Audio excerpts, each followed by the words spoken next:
Het is de eerste keer dat ik op Aruba ben. En wat me opvalt is dat ja, het is een heel mooi contrast vind ik tussen de natuur die er is en dan de kleurige huizen. Het is een heel droog eiland met droge vegetatie en dan de prachtige azuurblauwe zee. En die kleurige huisjes daarin, ja, ik vind het is heel mooi. Jammer dat ik hier nooit eerder geweest ben eigenlijk. We hebben bij aankomst al gezien zeg maar, van de zonnepanelen die er boven het parkeergebouw gemaakt zijn. We hebben natuurlijk gisteren toen we zijn gaan eten al wat met het diner over duurzaamheid gehad. En hier op het eiland de goede indruk van sowieso natuurbehoud. En ook, nou, dit vind ik, het museum is natuurlijk mooie cultuur, natuurlijk ook bij duurzaamheid. En ja, ik hoop nog veel meer te gaan leren daarover.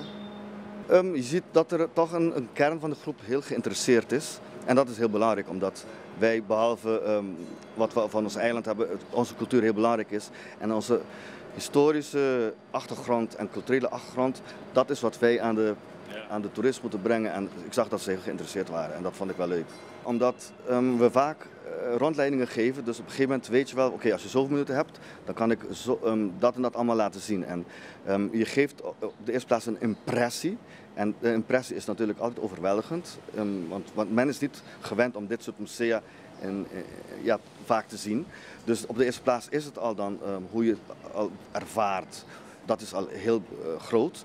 En daarnaast kunnen ze, als je niet genoeg vertelt of als je niet te veel praat, dan kunnen ze zelf ook eventjes lezen of ze blijven zelf even stilstaan. Dus ik denk wel dat ze een hele goede impressie hebben gehad. Hoe passen wij in dat duurzaam plaatje? Ik denk dat wij...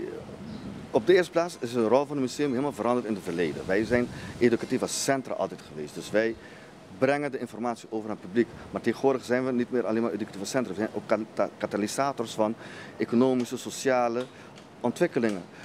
En dan kun je ook dat voornamelijk met het toerisme weer linken. En met het toerisme kun je dan weer linken op dit soort thema's. En hoe kun je dan dit soort thema's binnen de archeologie of binnen museale activiteiten programma's van maken. Een voorbeeld, ik zeg maar iets.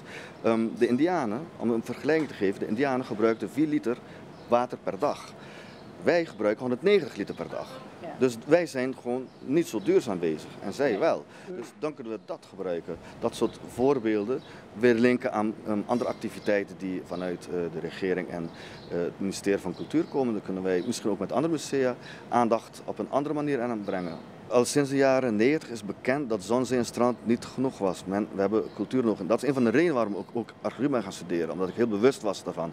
Maar het is heel belangrijk dat cultuur die plaats krijgt die het verdient binnen deze duurzame ontwikkeling waar wij naartoe willen gaan. Want cultuur is een factor die gebruikt kan worden om niet alleen de knowledge, de informatie over te brengen, maar gewoon ook om gezamenlijk daar wat aan te doen. En dat is voor mij heel belangrijk.